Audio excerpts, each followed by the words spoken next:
All right, next photo is a little bit more complex. As you can see, we are in Las Vegas, Loose Slots. That's a funny name though.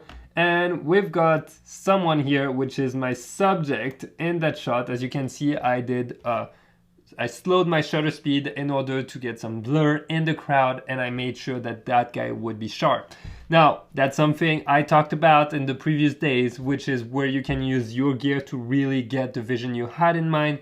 I didn't want this guy to be blurry. I didn't want everyone to be sharp because I wanted to bring the attention to my subject here. And I kind of love that contrast, between loose slots and the guy here and a little bit of the machines in the background, the slot machines. I was really trying to get that. Now, as you can see, I shot it at 70mm, f3.5, 1/8 of a second, ISO 50. And I was handheld for that shot, which is kind of impressive.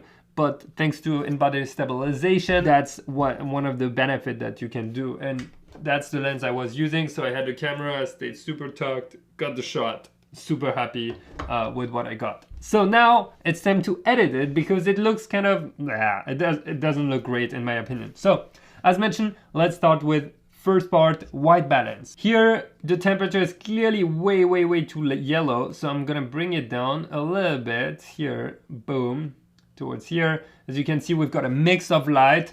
Clearly, we've got neon lights here. I think there are incandescent light behind those. We've got incandescent lights here, and there is like also a little bit of natural light coming from a glass on the ceiling. So a ton of different sources of light, but very yellow. So I'm going to try to bring everything a little bit more towards the blue. So I'm going to change my tint a little bit. There we go, drop that.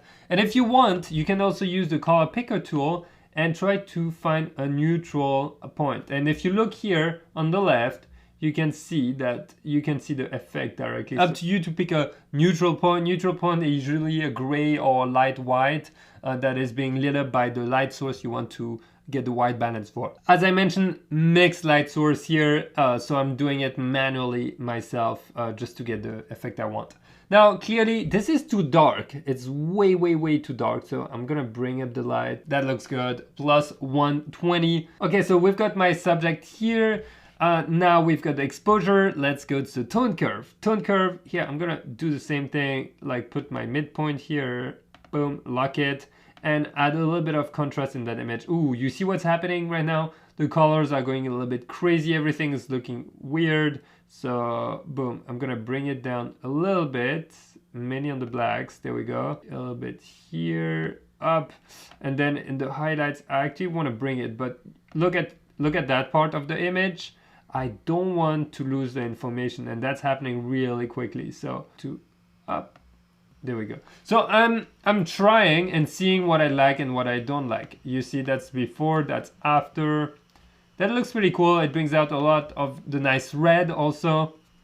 And now I'm moving back, like on the previous image, to those tones. So highlights, I'm gonna drop it a little bit because it's a little bit too intense right now. Then my shadows, I want to bring out that guy way more. So I want us to be able to see it a little bit easier. And also look on the left, I brought some information about people playing, which can be cool. It adds a little bit to the story. So there we go. I'm gonna bring it up like quite a bit actually. And then my whites here, I'm not gonna change too much. I'm gonna increase it a little bit just because it brings out a little bit more light in the shot. And the black points, I can increase it or decrease it as we want. I might increase it a little bit. Now I feel like I lost a little bit contrast, but that's where I'm gonna add some clarity just to see what happens. And look, I go all the way, okay, too much. Go the other way and it looks like a weird movie.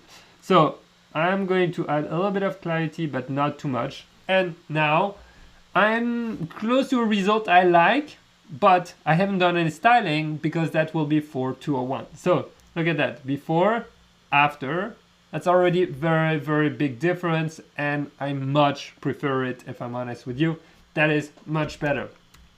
That's a quick edit that you can do on your phone, that you can do on your laptop, that really changes your photo.